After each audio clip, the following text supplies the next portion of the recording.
Hello guys, welcome to Redditor's Revenge. Here we post amazing revenge stories daily, and if you want more content like this, please subscribe to the channel and stay tuned with us. Moving on to today's first story. This happened back in 1989. The story involves my stepdad, whom I will call Dad, biological dad, whom I will call Donald Duck, and sister Sis.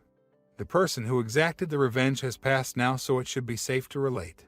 I was living outside the country when this happened, so my sister relayed all of this information to me about a year after it happened. We recently got together again and went over the events again.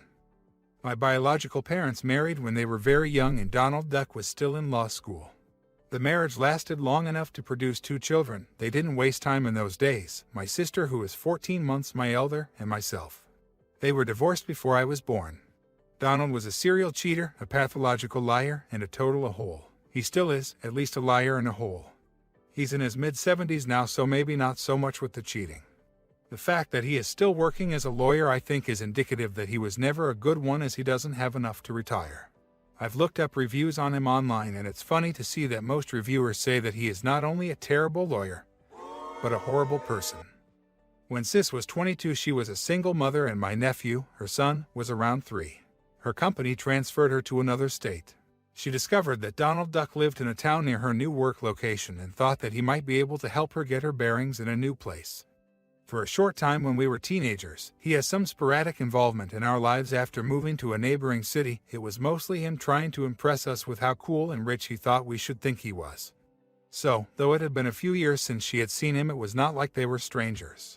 In any case, Donald Duck agreed to let Sis move into his apartment with him, his girlfriend at that time, of course many years his junior, and her 9-month-old child until she was able to find her place.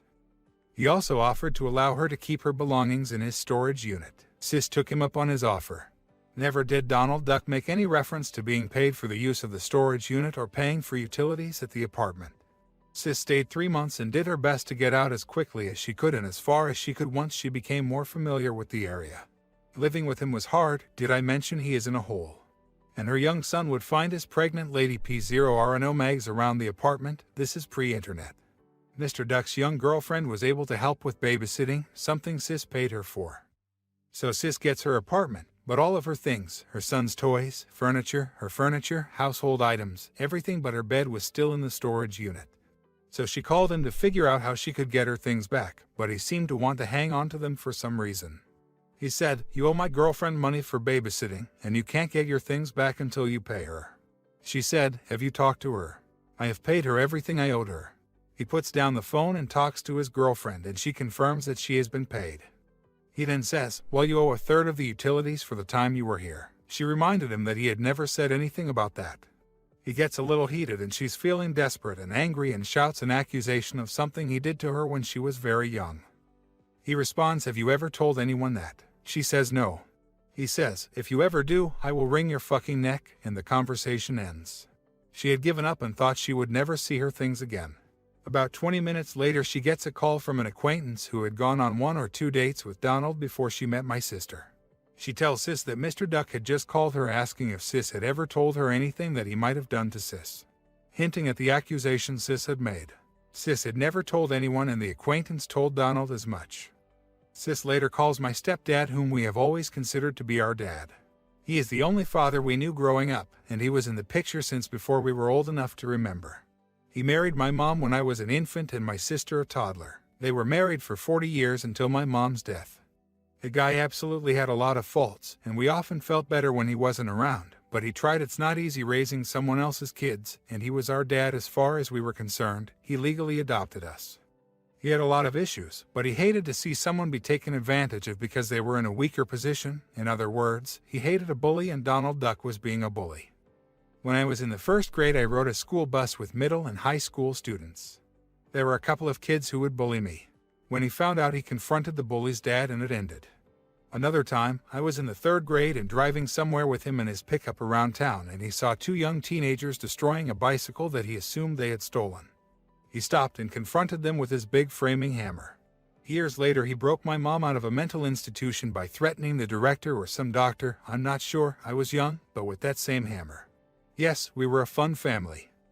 Anyway, when Sis calls him explaining that Donald Duck is holding all of her possessions hostage and she doesn't know what to do, he tells her that he knows several Crips who would be happy to rough him up and wouldn't even want to be paid, they would do it for pleasure. Dad was very bothered that Donald was keeping his grandson's things from him and wanted to hurt Mr. Duck. Sis declines this offer. He then asks her what is the thing that he values most in this world. She responds, his car. His car at that point was a Porsche he had purchased new just a few years before. It wasn't quite the absolute entry-level model, but pretty close. Of course, he had all kinds of arguments about why it was better than the more expensive ones. It was red. Dad was trying to come up with a way not only to get revenge but to scare Mr. Duck enough to force him to give Sis back her things. Sis said she was fine with whatever he wanted to do if it got her belongings back, but wanted to make sure none of it could be traced back to her. Nothing happens until about a month later, and Donald Duck calls Sis out of the blue as if nothing had ever happened and asks, "Hey, when would you like to come to get your things? How about this Saturday?" He had some change of heart that is unexplained to this day. She said sure. She didn't trust him, so she didn't want to go alone. She was able to get a male friend to go with her. She gets a U-Haul and just picks up her stuff and gets out. That very evening she tried several times to call Dad to let him know that she got her things back and all was well, no need for any drastic measures. But it was too late, the wheels had been set in motion. He never answers the phone. Remember, this is pre-cell phone days, so when you're not at home, you don't answer. Sis calls Mom, who was living separately from Dad for a time. It's complicated, telling her she can't reach Dad. Mom says Dad is sick and that's probably why he's not answering his phone. At 11:30 p.m. Sis gets a call from Donald's girlfriend who asks her, "What are you doing?" Sis replies, "I am at home in bed, why?" She responds, "Someone just blew up Donald's car." Sis's heart drops. She knows who did it. The police ask Donald Duck who would want to do this to him and he answers Sis's name, so she becomes suspect number one. Sis asks his girlfriend if Donald is scared. Girlfriend says yes, they are spending the night in a hotel. Fortunately, the call from girlfriend to Sis just a few minutes after the explosion gave Sis her alibi. Sis lived over 30 minutes away and could not have answered her home phone if she had been the one to ignite the bomb. The bomb did its job well. It turned the Porsche into an unrecognizable wreck, took out the adjacent car. The Porsche was parked at the end of the carport, so there was only one car parked next to it, and destroyed many feet of the carport above both cars. I'm guessing the tank in the Porsche was near full. Just after Sis gets off the phone, she calls Mom, telling her that someone blew up Mr. Duck's car and she thinks it was Dad. While she is on the phone with Mom, another call comes in, call waiting, a fancy feature in the days of landlines. It's Dad. He says mysteriously, "There is a box outside your door. Bring it in. You never talked to me tonight." Sis is a little afraid to open the box, but it turns out to be just some of her son's items that he had left with his grandpa, clothes and toys. Months later at Christmas, Sis asked Dad about it and he confessed. Turns out he was very sick when he pulled that stunt. Sis was touched that he would go to so much effort and risk jail time for her, all while being ill. She asked him if he was scared driving back, and he said yes, and that every headlight behind him he took to be a cop until he reached the state line. Sis found out from girlfriend that the cop said the job was very amateur, certainly not the work of a professional. But hey, it did the job. Dad told Sis he had asked a co-worker who was once a member of the aforementioned Crips about how to make a car bomb, and he instructed him. He always loves blowing things up. When I was 13, we bonded over crumbling up the old colored sparklers into powder. I don't think they make the colored ones anymore, but they burned hotter, funneling the powder into a spent CO2 cartridge, using another sparkler as a fuse and making bombs powerful enough to blow up those old metal milk cans that hold a few gallons. It was the 4th of July. Anyway, Sis says it was some sort of Molotov cocktail stuffed into the tailpipe, but I'm not sure how that would work. My idea of a Molotov cocktail is a 750 milliliter size bottle, which would not fit into the tailpipe of a 4-cylinder Porsche, I wouldn't think. I'm guessing the diameter is no more than 2 inches, not big enough to fit such a bottle. Maybe he used a smaller bottle or simply a smaller container of some kind filled with something very ignitable. I truly regret not discussing it with him, but we weren't close since I left home. If you didn't need him, he had a hard time having a relationship with you. Plus, I was married to a woman for many years who kept me from my parents and siblings, so I don't have better details. Thank God that 25-year marriage is over and my current wife loves my family. Sorry, but the story is true. One hilarious detail, Donald Duck continued to father offspring and date very young women. His current wife is my age exactly, and he has a daughter many years younger than my youngest child. A couple of years ago, I had a conversation with one of these half-sisters, a marvelous person despite half her DNA. Her mother was never married to Donald, and this sister is the age of my youngest daughter. I told her the story of the exploded Porsche. She found it very amusing because she says Donald loves to tell a story about how he was prosecuting some mob bosses and a couple of thugs came to his door trying to threaten him. Of course, being the big bad brave man he is, he did not back down. And what was his reward? Those thugs blew up his car. I think it's hilarious that he tells this story to his children, but now they know the truth. He is the biggest bullshitter I have ever met. Also, due to Donald's allegation that it was my sister who blew up his car, not mobsters, but a 22-year-old girl, the condo association, or whatever, tried to sue my sister for the damage to the carport. It came to naught. They were grasping at straws because there was no evidence, of course, but it did scare her and cause some anxiety. Now, here is the end of our first story, and I hope you guys are enjoying my content. So before moving to the final story, you can share your thought about OP's biological father and the revenge OP's stepdad took on him in the comments section. Also hit the like button and subscribe to the channel to stay tuned with us for more revenge stories. Now, moving to our today's second story, about how OP teaches a salesman a lesson to never judge a book by its cover, which was very petty but satisfying to watch. Now story. This happened back around in 1988 or 1990. I was a petty officer in the Coast Guard and stationed at our headquarters in Washington, D.C. At the time, this was located on SW 7th, across the street from Elephant Center. So the easiest way to get to work was to take the metro.